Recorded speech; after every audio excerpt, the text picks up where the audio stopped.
I had a bunch of things I wanted to ask you. It's more to remind me about a few things that happened during our whole escapade, and for Yeah, me to pull some content out of it, man. So thanks so much for giving me this time.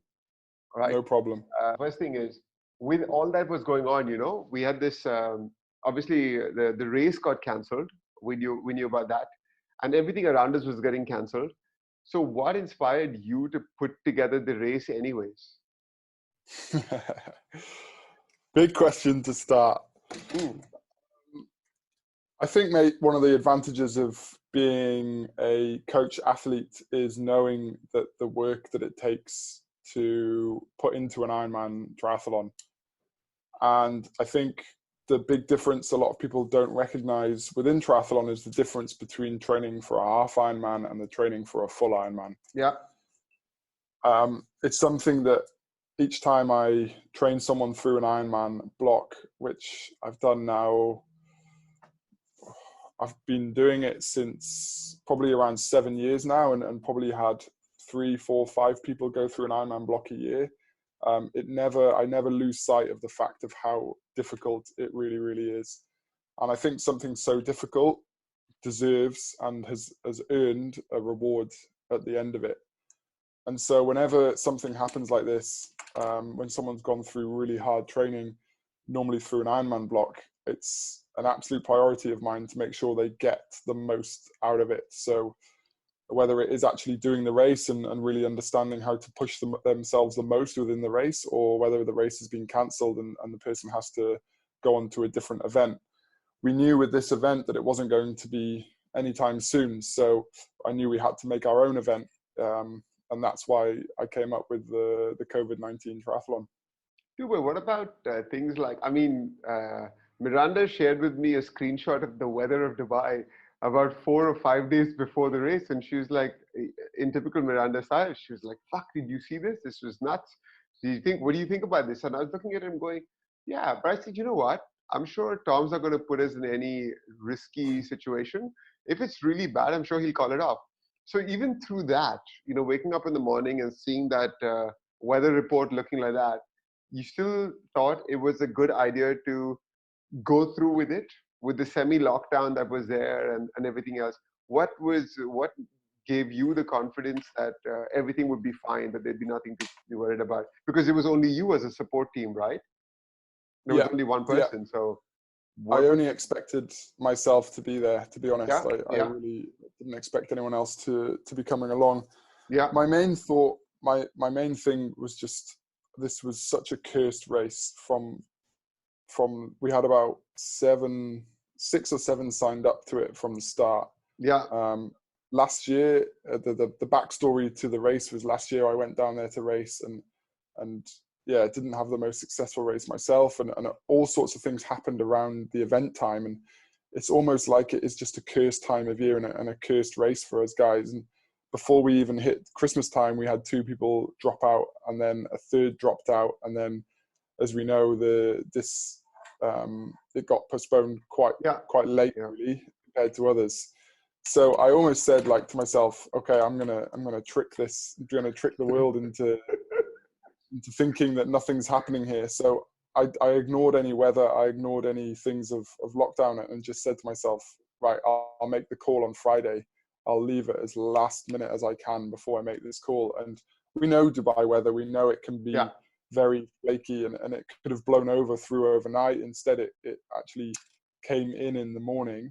yeah, But I knew once I'd started you guys off that I could make the call anytime after that. I wasn't relying on a lot of people, so I wasn't messing with most people's days. It was purely messing with my own day, and then yeah, you guys were as well. So yeah, I think there was not one point, maybe a few points in towards the end where I thought, okay, if they start to say to me they're not comfortable here, then I'll pull you straight out. But overall, I thought it was a safe activity to carry on with throughout the whole time. I would have done it myself, and that's normally my sort of basis to go on. yeah. Okay. Fair enough. You also mentioned to us over coffee at my place that if this was an actual Ironman event, they would cancel the race. What would be the grounds of canceling the race? Would it be the morning swim? Would it have been the wind and the bike, or would it be towards the end of the run? I think it wouldn't have been the swim. I don't think they No. normally don't cancel a swim halfway through. I believe it would have probably been on the bike with the wind picking up as it did and the sandstorm. And then I also think if they'd have looked ahead towards the lightning coming in, they would have probably cancelled it over that as well. And it would have purely been off some health and safety parameters that would have, caused that. So I think when you look at it from an athlete's perspective, you want to be asked, do you feel comfortable to carry on, yes or no? And then you can make that call yourself, which I was lucky enough to say to you guys. But when you're thinking of other people who haven't got maybe the decision making or the knowledge to understand maybe what they're actually standing in, like a lightning storm, that you have to make the decision for them. Yeah. Could it also be that, is it also the factor over there that during a typical race, there are 2,000 participants, then you're talking about a larger number of people participating, as a result, more people at risk, etc. 100%. Yeah. Yeah. Okay. That's awesome, dude. And can I ask you a question? What did you get out of doing this? I mean, Miranda and me got this awesome satisfaction of just finishing this training block and, going through with the race. But what did you get out of it? Because you were there from 6:15 in the morning till I finished at 1:20 a.m. So at least I was going through all of the entire race. What did you get out of the whole thing? Look, if you tell me I'm going to have the day on my own to do whatever I want, I'm more than happy. I just got out of it pure pride. I can't really put it in any other way across. Having seen both of you develop over the time, and I've worked with both of you actually for the similar time frame. You both came on with about 6 to 7 months worth of training to get done, and so we went through quite an intensive block of getting to know each other. And you both instilled a trust in me that was really assuring for me to have, and so I never even crossed my mind that it was a day of any sort of, I don't know. I was just there, and I was just happy to be there, and I set myself up, and I always had something to do, and so it just was a nice day for me. I had no issues whatsoever. Just to get the facts straight, this was Saturday, and on Thursday you had a big ride for yourself up and down Jabal Jais, right? Was that Thursday? Yeah, that was on Wednesday. That was Wednesday. Yeah. So you had Thursday and Friday. Yeah.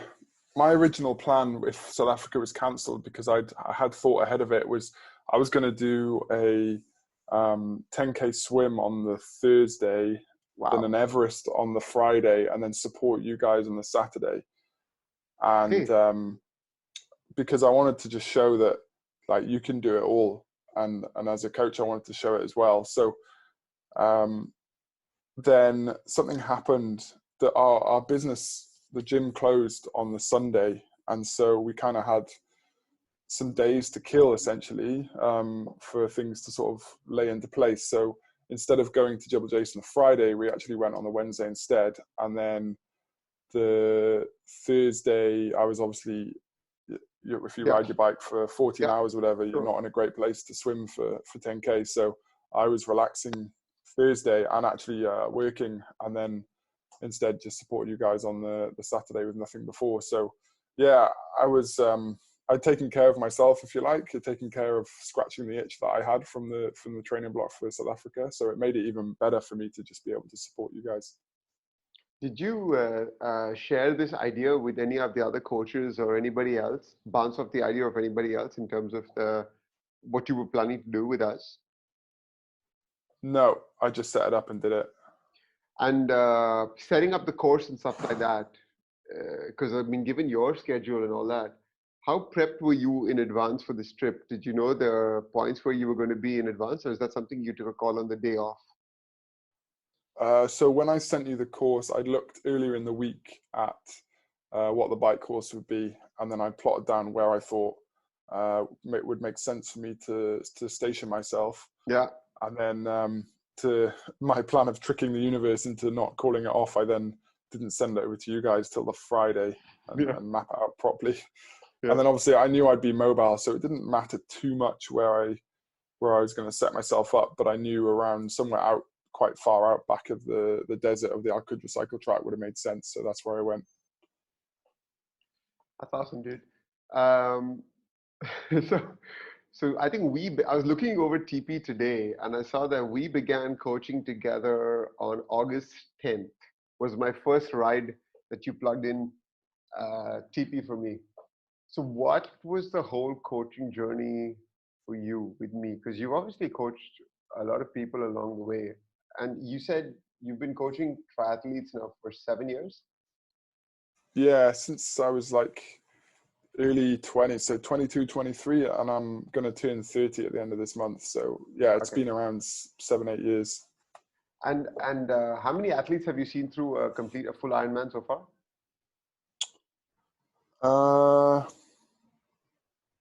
I think on average it's about 5 to 6 a year. So yeah, quite a few. So this is for me to know. Okay, this is for me to know a little bit about myself. Yeah. What was different, or what stood out, or what were the pain points for you with me? I think, I think because you came off 2 MDSs, I wasn't too worried about, one, your mental resilience, and 2, your aerobic ability to run. So I kind of sat back and made out like a strengths and weaknesses of what I thought were yours. And, I could see that obviously, so running would be fine and mental resilience would be okay.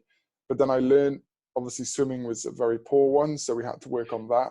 And also, cycling, you were brand new to it. Yeah. So what I liked about you and the start of our journey was you weren't sort of, you weren't like robotic. So I had to find a way of getting you to buy in. And I think one of the biggest ways of getting you to buy in is to almost humble you with what you think you could do and what you could be okay with. And I think that's such an important trait to have in people, is being okay to be humbled and being okay to be told, you're shit right now and you need to get better. And I think once I understood that about you, I could start to get to work and give you goals and give you challenges that I knew would humble you, but all as building blocks towards the big day. What would you say was the biggest disappointments for you coaching me through the journey, not on the race day, but through the whole thing? Where do you think I dropped, or where do you think I dropped the ball, or I could do better or more? I think at the beginning you probably did yourself a bit of a disservice to one, not buy into the importance of strength training with triathlon, especially in that early point of your training block, because as I said to you, once we get into the meat and the real point of the training block, there isn't really going to be much time for strength to happen. So it needs to happen now. And I feel like that message got ignored a little bit. And then also probably the swimming side of things was like just telling you that you need to get the basics right and focus from the start. And then, what I'm not saying it was disappointing, because you'd always come straight to me and say, look, I just didn't have it today. I didn't do it today. And that in itself shows to me that you sort of want to do it, but something isn't clicking. And so I'm not blaming you for that. I think the click comes from a two-way relationship. It's from the coach trying to find out where that click is, and from the athlete understanding how to make the click happen. And so it wasn't so much disappointing, but it felt like you were doing yourself a disservice, that you could have been that little bit better starting off when the real hard training began. But as it happens, we weren't, and we sort of built from scratch as we went on. Yeah. And you said the 2 things that you didn't need to worry about me was, one was mental resilience and the aerobic running ability. And do you think these are things that people can pick up? I mean, do you think these are things that people can just learn for themselves? I mean, if you don't have mental resilience today, is that something that a person can build in? Yeah, they're both the 2 traits that are 100% learned, and they take experience and they take time. You can't build you can't build a good aerobic base in a season. You need multiple, and you can't build mental resilience from like one challenge. You can start to build it, but I think showing you've gone through, like even someone with one MDS, I would say, you know, has some mental resilience. They've shown signs of it, but has it really become a trait of theirs? Probably not. Someone who does two, it's not the days, it's not the MDS itself, it's all the training Yeah, that you've gone through to get yeah. that's the big win. And so for you to have two MDS training blocks plus two MDS events, it just wasn't an issue. I knew it wouldn't be. Yeah. Do you think some people are more, the mindset is more that they probably enjoy that time with themselves? Like for me, the first time around when I did MDS, I enjoyed the fact that I was disconnected from such a busy world on a weekly basis. I had five days out with clients and the family and everything else. And that weekend, the Thursday or the Friday, I would have to head out to the desert and be on my own. So I actually enjoyed being out there on my own. The prospect of possibly getting lost was actually, and then finding my way back and all that kind of stuff. I mean, that was an adventure for me. So I enjoyed that part of it. But do you think that I've lost my train of thought with this question? But do you think that that is something? I mean, I looked forward to it, so I don't know whether I saw that as much of a challenge per se.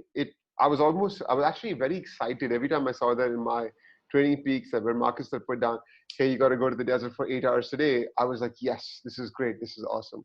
And there are times where I dropped the ball on that as well. I remember a couple of times when there were bad sandstorms. I didn't stay overnight when I was supposed to, and a bunch of things. But overall, I enjoyed getting out there. So for me, going through the first MDS alone was amazing because it allowed me time with myself. And I thought it allowed me a lot of time to sit and digest and evaluate life and everything else that was going on around me, all the constant information that we're receiving. This was my time with myself to just evaluate all these things. And so I enjoyed it. So I don't think that was much of I don't think it was too much of a challenge there. Second time around, MDS was exciting for me because of the company of the guys. But in all honesty, I enjoyed my time alone the first time around a lot more because it seems like it doesn't seem like a boys trip kind of a race, if you know what I mean. I mean, Yeah. it would. I thought it was best for me to spend. That's why the long day I spent time on my own, saying, "Listen, I'm just leave me alone for a while," and it was amazing. So one of the reasons I didn't quit, by the way, or one of the reasons I jumped on board when you said, "Hey, we're going to do this session together on the 21st, and are you guys okay with it?" is because September of the year before, I was speaking at an insurance convention, and I was addressing the top 500 advisors in the life insurance business. And the topic that I had chosen to speak about was setting larger than life goals. And I told myself then, in September, I still hadn't begun my swim routine well. If you remember, I had that cupping incident on my back, skin had peeled off, I couldn't swim for a while, and a bunch of things happened. But at the end, I think about 3 days before my talk, when I was in Austin, I remember adding a last slide to it. And the last slide was actually committing to the room that I would, by the next time I saw them at top of the table, which would be September of 2020, I would have completed a half Ironman and a full Ironman. And in September, I still hadn't done a single triathlon. So the reason I put that out there is because this was a recorded event. So I wanted to be held accountable for it. And that's why when you said, hey, listen, this is going on, I'm going to put this together, would you guys do this? So I have this wall of goals that I don't know if I can show this to you or not. But if you see that wall over there, that's a white wall with a whiteboard paint on it. And every morning I sit and I write down things. First thing in the morning, that's what I do. I'll write down my goals. I'll erase them from the night before. It's the same 16 goals for the year, but I write it down every day so that every day I do something that takes me towards that. And before the race got cancelled, I had to erase my Singapore trip because I was speaking over there. I had to erase that because of COVID, and I had to erase Boston because we got to know about Boston during one of my training sessions. And then this happened, and I said, you know what? If I had the chance because I've committed to it. I've told the guys at MDRT that I'll be doing this and they're going to hold me accountable. Whether they will or not, I don't know. They hear so many speakers.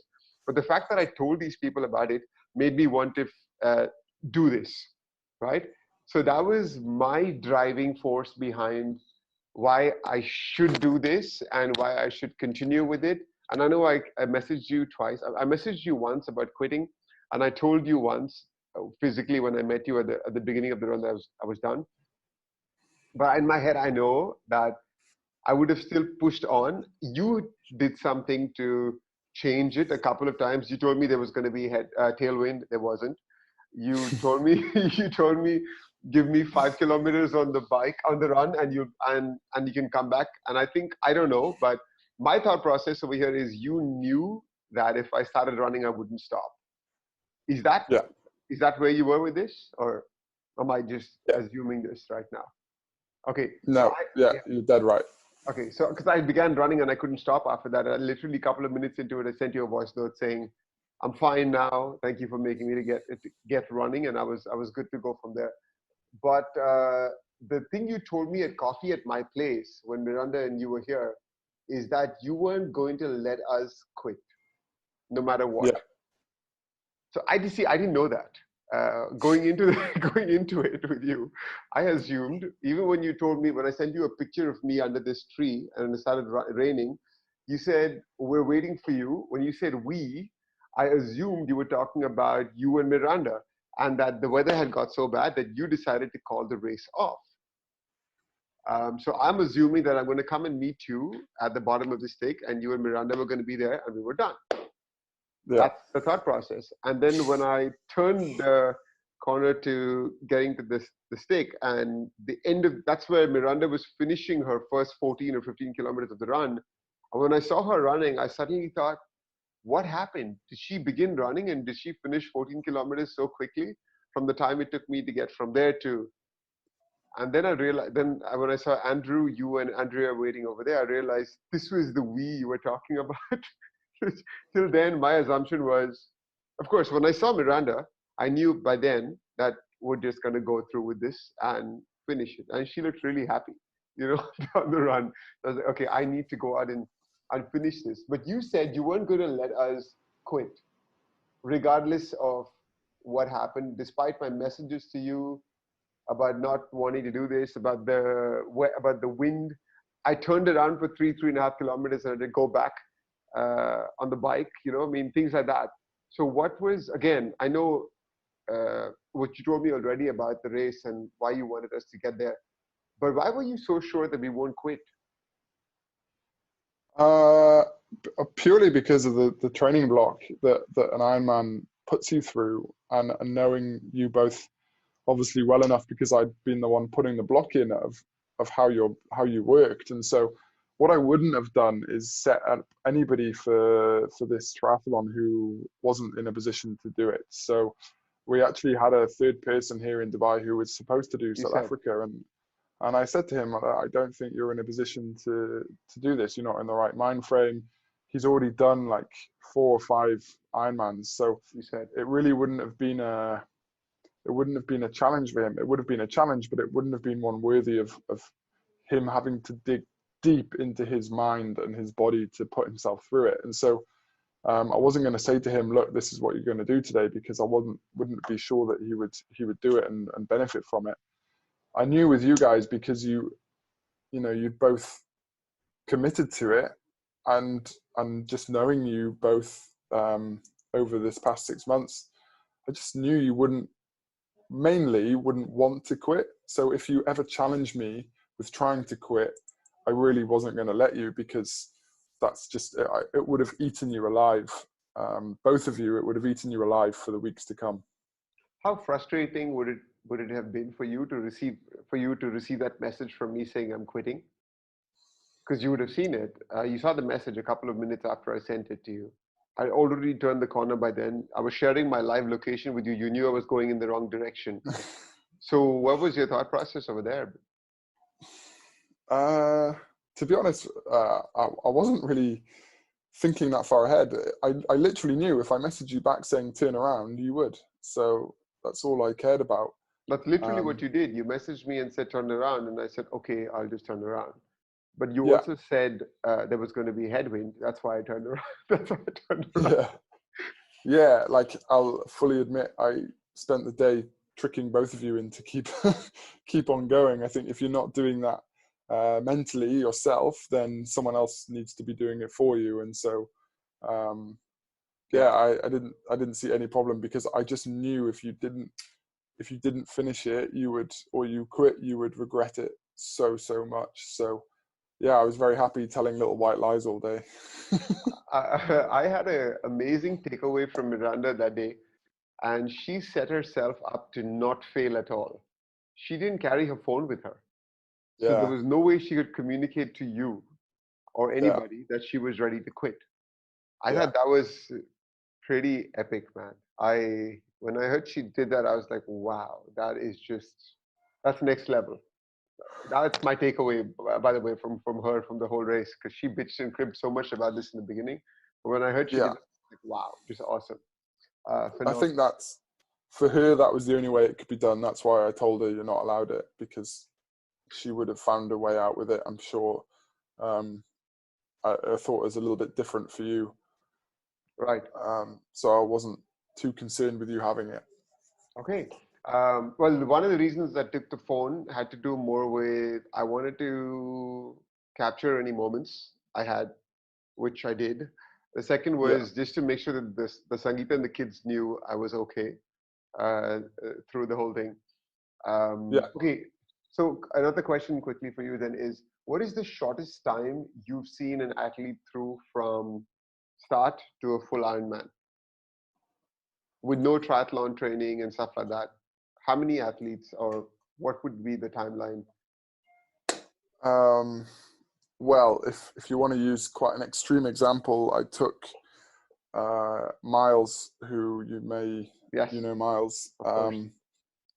He came on board to do Project DXP, which is a marathon program we run here for Dubai Marathon, which starts 3 months out from the marathon. Yeah, And a couple of weeks before the marathon, he switched over to me for his triathlon coaching yeah, as well. And yes, so I prepped him for Ironman New Zealand, which was on, well, a month, maybe a month after Dubai Marathon for that. yeah, So that's an extreme case of about a month with someone, but he'd obviously been training prior. yeah. I think from absolute scratch to an Ironman, one of my first ever clients was this is still one of my favorite stories to tell today. Yeah, He I don't know if you know much about sport in Wales, which is where I'm from, but rugby is very famous there. yeah, sure.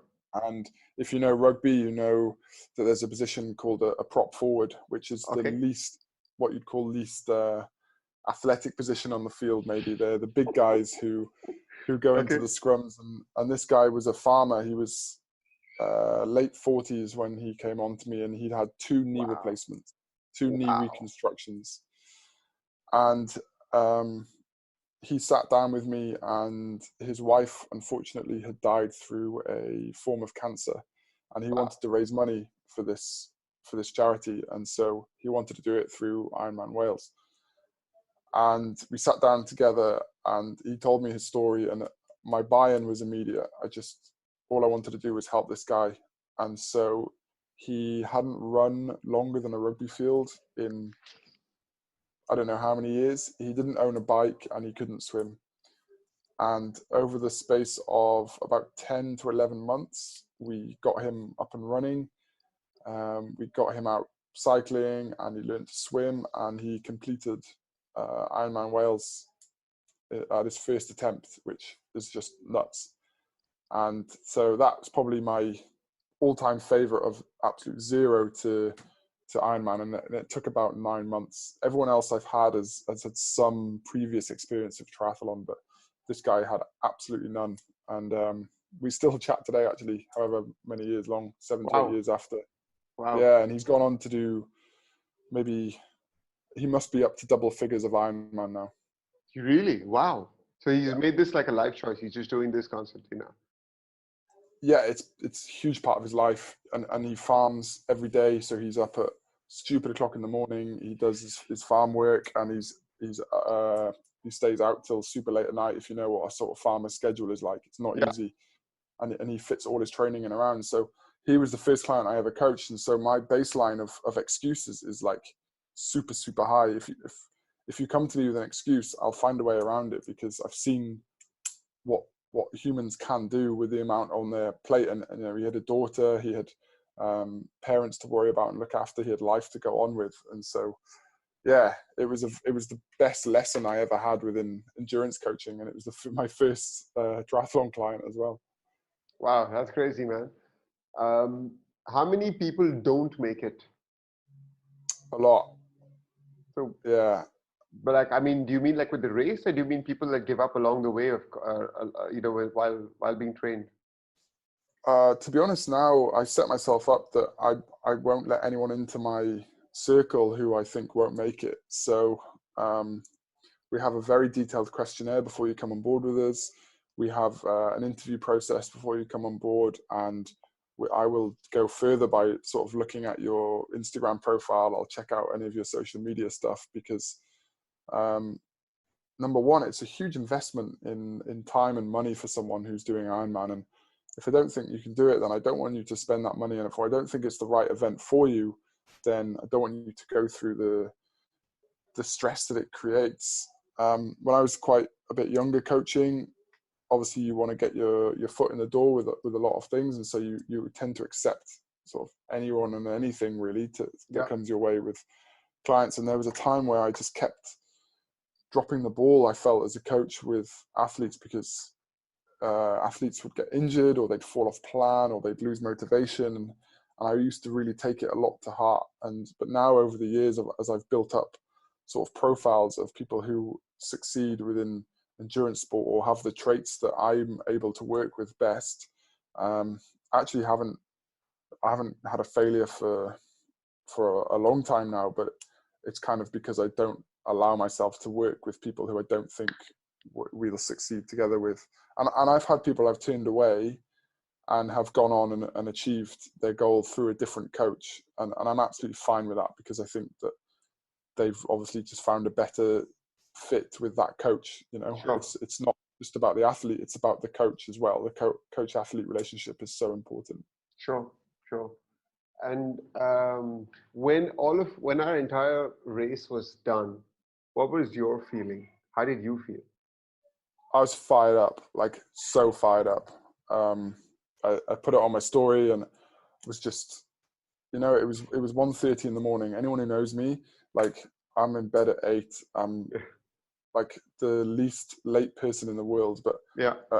at no point in that day did I like drop in energy. I felt like I was just ready to rock all day. And at 1:30 in the morning, I was probably the most motivated triathlon coach in the world at that time, because I just love seeing people get what they deserve when it comes to training. So yeah, I was so fired up. I think it was just pride more than anything. Like, That's awesome, I was dude. just so proud. That was awesome, man. I was trying to get you guys to leave. Well, I knew you wouldn't leave, but I was trying to get the rest of them to leave, because I reached a point where I was walking, and I never thought I would walk for the run part of it. I never thought I would resolve to this. So for me, I was like, this is not even going to be a crazy finish. Why are they still here? Just get up and go. This was my thought. I was like, just leave. I'll finish it. Doesn't make a difference.